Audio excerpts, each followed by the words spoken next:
बादल शेरा जी बाबा बाबा हरू भरू सी लूसन कुत्तन वांगुरु हेॾे होॾे पिया लूसियूं इन मां बाबा को बि फ़ाइदो न आहे। हाणे हीअं था कयूं त हितां हलूं था हली था चाकर ख़ान जे मथां प्रेशर विझूं त बाबा छोकिरी महिरबानी करे असांखे वापसि कर बसि। चाकर खान जे मथां मुंहिंजो ज़ोर कोन थो हले रुंडा। सोणी तुंहिंजी धीउ आहे, तूं छो नथो वञी चाकर खान ॾे वञी हुनजे मथां ज़ोर रख।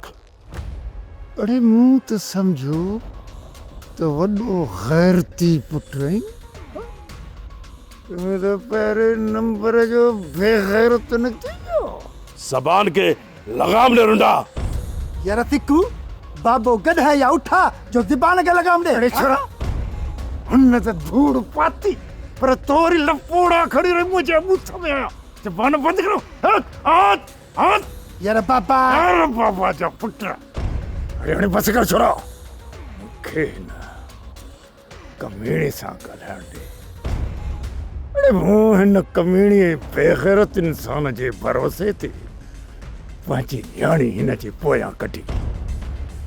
हे कमीणो वरी मुंहिंजी न्याणीअ खे उते छॾे पंहिंजी जान प्यारी करे ऐं हिते अची पहुतो आहे। ख़यानत अथसि ॿूथ में। बस कर रुंडा, तुंहिंजे करे ई, अड़े तो कमीणे शख्स जे करे मूं पंहिंजो सॼो घर बर्बाद करे छॾियो। मूंखे इहा ख़बर कान्हे रुंडा, तूं हिकु रांदि सां गॾु ॿिटड़ी रांदि मूंसां गॾु खेॾंदे, उन जे करे हाणे मूं मां का बि मदद जी उमेद न रखजांइ। तूं ॼाण तुंहिंजो कमु ॼाणे। यार बाबा ये बात न माने करी हुई।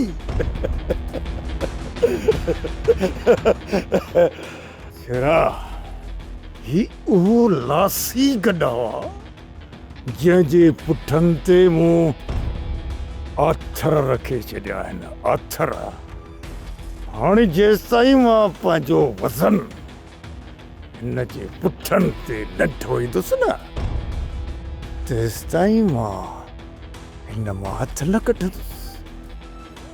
लूंडो हो नांग आहे नांग जेको पंहिंजे मक़सद जे लाइ पंहिंजा बच्चा विखाई वेंदो आहे। पंहिंजा बच्चा।